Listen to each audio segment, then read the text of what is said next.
Why was Tutankhamun's tomb so small? Have you ever wondered why Tutankhamun's tomb, known as Kava Suksti Ta, is so much smaller than other royal tombs? This question opens up a fascinating story about ancient Egypt and its burial practices. Tutankhamun's tomb is located in the Valley of the Kings in Egypt. When you compare it to other tombs from the same time, its size is quite surprising.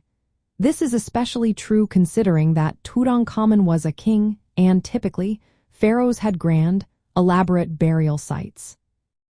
The main reason for the smaller size of this tomb is the unexpected death of the young king. Tutankhamun likely died in his late teens, leaving little time for a proper burial.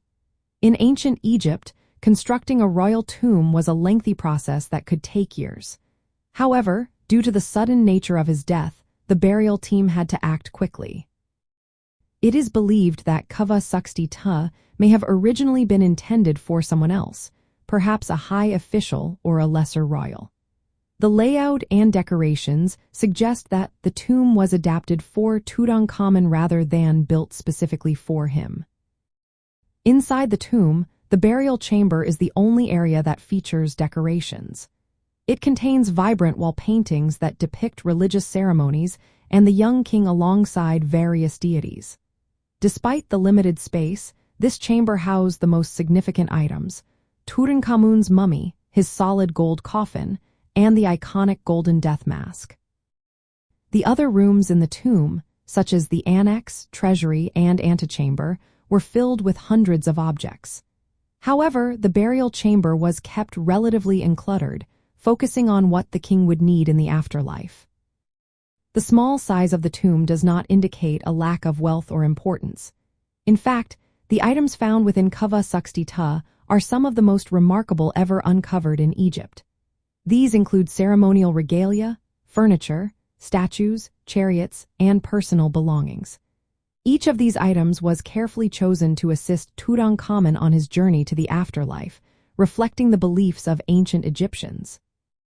From an archaeological standpoint, the size of Tutankhamun's tomb illustrates the practical challenges following his sudden passing.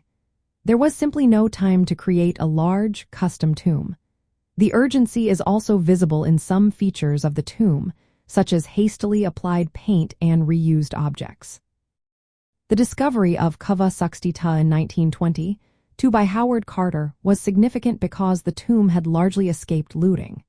Its small size and concealed location may have contributed to its preservation over the centuries. The contents of the tomb have provided archaeologists with a unique glimpse into the burial customs, material culture, and religious beliefs of Egypt's 18th Dynasty. In essence, Tutankhamun's tomb is small because of the unexpected circumstances surrounding his death. The tomb was likely repurposed from an existing structure, and its contents reflected both the urgency of the burial and the high status of the young king. The study of Kava Suksti Ta continues to enrich our knowledge of ancient Egyptian burial practices and the lives of its rulers.